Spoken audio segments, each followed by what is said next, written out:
Harka fuunee daawwattoota keenya Shinniigaa Broadcasting Service irraa oduu yeroo kanaaf qindeeffanneen isinitti hima oduu waliin Anolifan Margaati.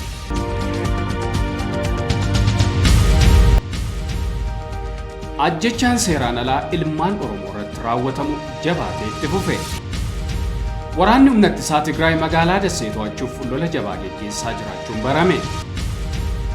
Barataan siyaasaan Yuunivarsiitii Finfinnee irraa ari'ame waggaa 20 booda qabxii olaanaan eebbifame kunneen hangafoota oduu turanii gara bal'ina oduuttan isin ceesisa.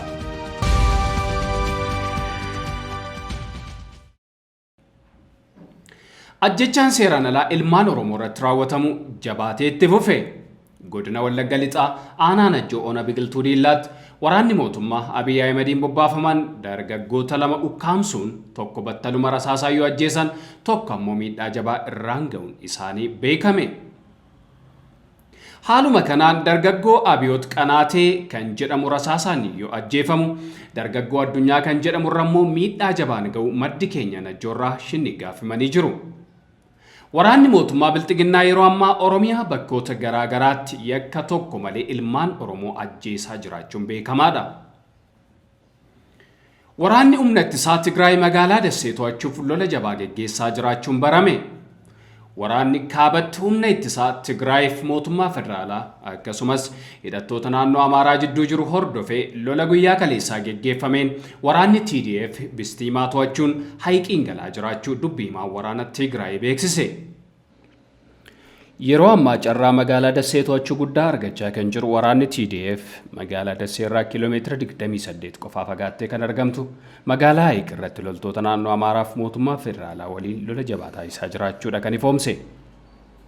Galgala edaa onkololeessa 2021 irraa kaasee lola jabaatti kan jiran humnoonni kunneen humna raayyaa ittisa biyyaa Haayiq keessaa baqatee magaalaa Dassee seenuunis beekameera. Lola kana irratti faannoon Amaaraa hidhannaa ga'aa malee hirmaataa kan jiru yoo ta'u meeshaa ammayyaa kan hin taane kanneen akka qottoo gajaraaf meeshaalee waraanaa booddeettafoon duula kana irratti hirmaachaa jiraachuun barameera. Waraanni TDF naannoo Kaaba Walloo bakkoota hedduutti lola geggeessaa jiraachuun iddoowwan baay'ee to'annoo isaa jala galchee magaalaa Urgeessaa seenuun hooggantoota mootummaa naannoo sanaa kanneen raayyaa ittisa biyyaaf odeeffannoo kennuun uummata naannoo sanaa dararan 5 ajjeesuu beekseera. Yeroo ammaa magaalaan Waldiyaaf Laallibalaa humna ittisa Tigraay jala kan jirtu yoo ta'u dabalataan humni ittisaa Tigraay Dassee qabachuuf haala mijataa irra jiraachuunis barameera. Jiraattonni naannoo lolli itti geggeeffamaa jiru akka jedhanitti lolli kun yeroon dafee falan argatu taanaan Itoophiyaan balaa keessa jiraachuu dubbatu. Jiraattonni naannoo yaada kennan hooggantoota siyaasaa quufanii beelaan qotee bulaa Itoophiyaa miidhamuu hin qabu jedhu. Lolli yeroo ammaa jabaatee itti fufee kan jiru yoo ta'u dirree lolaa maratti lolli geggeeffamaa jiru injifannoo TDF'n goolabamaa jiraachuunis beekameera. Barataan siyaasaan Yuunivarsiitii Finfinnee irraa ari'ame waggaa 20 booda qabxii olaanaan eebbifame. Akka lakkoofsa Itoophiyaa bara 1996 barattoota Oromoo Yuunivarsiitii Finfinnee mormii dhageessisuu isaaniif ari'aman 300 ol keessaa tokko kan ta'e obbo Jaafar Mitikkuu waggaa 20 booda barnoota isaa xumure. Kan irratti gabaasa qindeeffadheen harkaa qaba. Godina Wallaggaa Aanaa Jimmaa Arjootti maatii qonnaan bulaa irraa dhalatee kan guddate Jaafar Mitikkuu namoota qaroo akka lakkoofsa Itoophiyaa bara 1994 Yuunivarsiitii Finfinnee galuu danda'an keessaati. Haa ta'u malee barnoota isaa xumuree eebbaaf waggaan tokko yeroo hafuu bara 1996tti teessoon naannoo Oromiyaa magaalaa Finfinnee irraa gara magaalaa Adaamaatti akka jijjiiramu murtaa'aa hordofee mormii dhalateen barnoota irraa ittifame. Jaafar Mitikkuu barattoota Yuunivarsiitiin Finfinnee barnoota irraa ittise 300 ol ta'an keessaa tokko yoo ta'u sababa saniin qabsoo Oromootti makamuun waggoota 20 darbaniif baddaaf gammoojjii biyyoota ollaa Itoophiyaa keessa bu'aa bayii arguu himeera. Jaafar Mitikkuu barnoota isaa irraa ari'amuu hordofee waggoota 20 darban qabsoo Oromoo bayyaannachiisuuf baddaaf gammoojjii biyyoota Afrikaa keessan dabarsee jedha. Bara sana guutummaa Oromiyaa keessatti mormiitu ture. Haqa Oromoon Finfinnee irraa qabu haaluudhaaf mootummaan bara uummata irratti daba hojjete mormuudhaan warri guutummaan guutuutti ari'ame 300 wayii taana. Barattoonni kun gargar faca'anii kaan biyya ormaatti koligaltummaa gaafatanii jiru. Gariin jireenya dhuunfaa qajeelfatanii jiru ka jedhu Jaafar ofii qabsoo Oromootti makamuu himeera. Qabsoo kibba Itoophiyaaf kaaba Keeniyaa keessatti geggeeffamaa ture keessan ture. Wal dhibdee bara 2008 dhalateen ammoo gara Sudaan kibbaatti ce'ee jedha. Sudaan kibbaa keessatti walitti bu'iinsa sabaa dhalate baqatee gara naannoo Gambeellaa akka galees Jaafar himeera. Qabsoo qalamaa geggeessaa turan dhiisuun hidhannoon mootummaa salloluuf wabootti kan makame Jaafar bara 2008 keessa qaama jijjiirama barbaaduuf hin barbaanne gidduutti wal dhibdee uumame irraa kan ka'e yeroo qabsaa'onni iddoo 2-3tti qoodamanitti gara Somaaliyaatti baqachuu hima. Achi boodas Naayiroobiin deeme. Naayiroobii jeejaa ergan taa'ee booda immoo gara Sudaan kibbaan deeme. Qabsoo sabaa bayyaannachiisuuf aarsaa guddaatu kaffalame. Akka barbaadamutti adeemuu hin dandeenye. Rakkoo tokkotu ture jedha. Boodas jireenya idilee jiraachuuf gara Sudaan kibbaa imalu san boodas gara Gambeellaatti ce'uu dubbata. Gara waggaa 11 Gambeellaaf Sudaan kibbaan ture jedha. Dantaa sabaaf gaafa jiraattu dhiibamuu tuffatamuuf rakkooleen biroo jiru ka jedhu Jaafar itti amanee waan itti galeef gaabbii akka hin qabne himeera. Dantaa sabaaf jecha fedha barnootaaf guddinaa aarsaa godhe waggaa 20 booda milkeessuu danda'u isaatti gammachuu akka qabu himeera. Jaafar kolleejjii dhuunfaa naannoo Gambeellaa keessatti argamurraa gosa barnootaa fayyaa hawaasaan torbee darbe yeroo eebbifamu qabxii olaanaa galmeessuu isaatiin badhaafamaa meedaaliyaa ta'uudhaani. Hojii humnaa hojjechaa ofiin of barsiisee barnootan dhabisan qajeelfadhee akka hiriyoota koo ta'utti nan gammadaa jedha. Bara ari'ame wayyaalaa sammuu hin qabneenuun jedhan kan jedhu Jaafar ani meedaaliyaadhaan hin eebbifame bara kana. Kanaaf sammuu qabaachuu keenya sanuu uummataaf kan dabarsinee ilaannu ta'uuf ragaadhaa jedha. Barnootan saba kanaaf jedhee wareegama itti kaffale namni itti na deebisellee hin jiru. Namni na gaafatellee dhibuun akka dhuunfaatti dhaabatanii of laaluun barbaachisaadha jechuunis bu'aa bahii keessa darbee himeera. Ammallee bilisummaa maatii isaa dhaqee dubbisu akka hin qabne kan himu Jaafar maatii wal arguuf garuu hiree biraa argatee milkaa'ina isaa kanaan gammachuu isaanii arguu himeera. Jaratu dhufee na ilaala malee annaqee hin dubbisu haalli amma jirus dansaa mitii jedheera.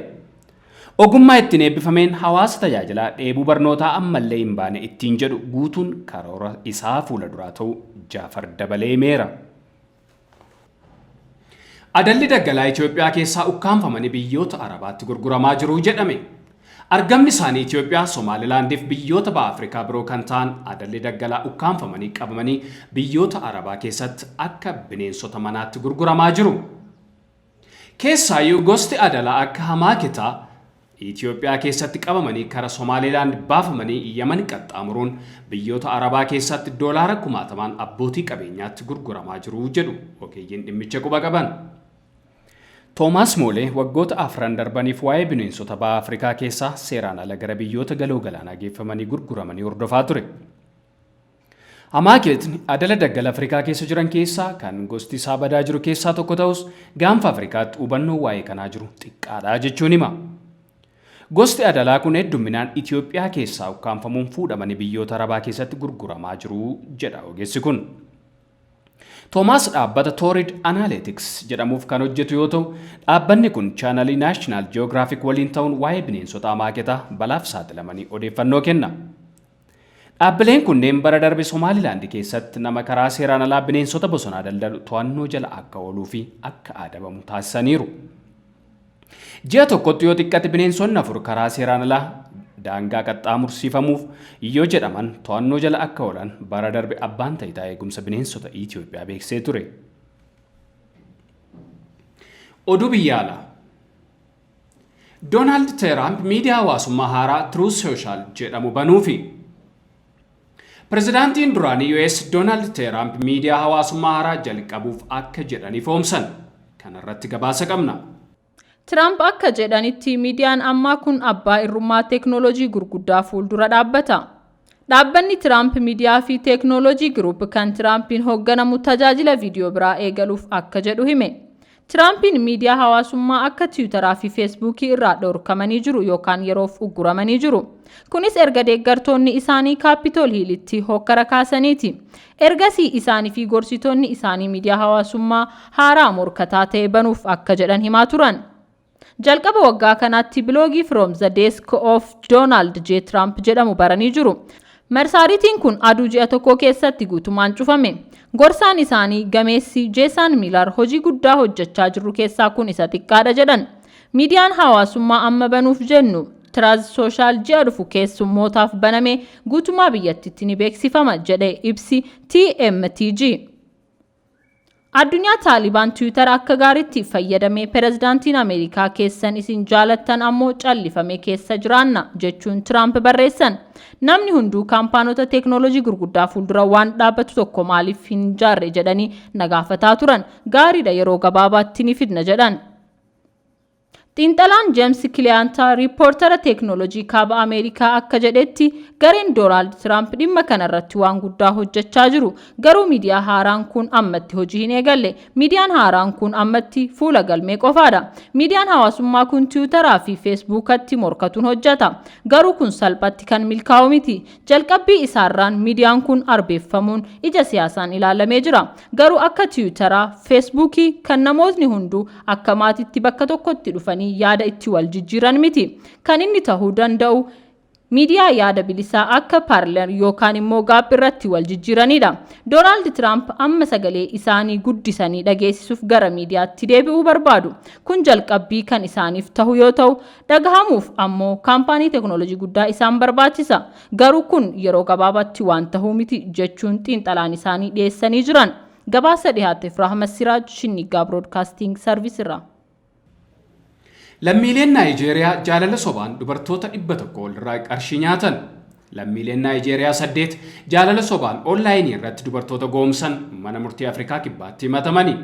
Adeemsa jarreen kana himachuu keessatti biiroon basaasa Ameerikaa, FBI fi Interpol hirmaataniiti jiru. Qondaaltonni Ameerikaa yakka kana kanneen raawwatan dabarfamanii akka kennaman gaafatan. Dubartoonni 100 ta'an kan jaalala sobaan goomfaman Ameerikaa kan jiraatan yoo ta'u, waggaa 10 darbe keessatti walumaa gala $7 miiliyoonni jalaa fudhatameera. Himannaan kun maal akka of keessatti qabatu hin ibsamne. Dubbiimtuun poolisii Afrikaa kibbaa Koloneel Kaatleegoo Mogaalee Afrikaa kibbaa keessatti kun to'annoo poolisii isa guddaadha jedhan. Shakkamtoonni namoota ganna 33 haga 52 keessa jiran yoo ta'u, gaafa kibxataa Cape Town'itti qabaman. FBI fi qondaaltota Afrikaa kibbaa waliin qorannoof sakatta'iinsa taasisaniin jarri qabamuu danda'an.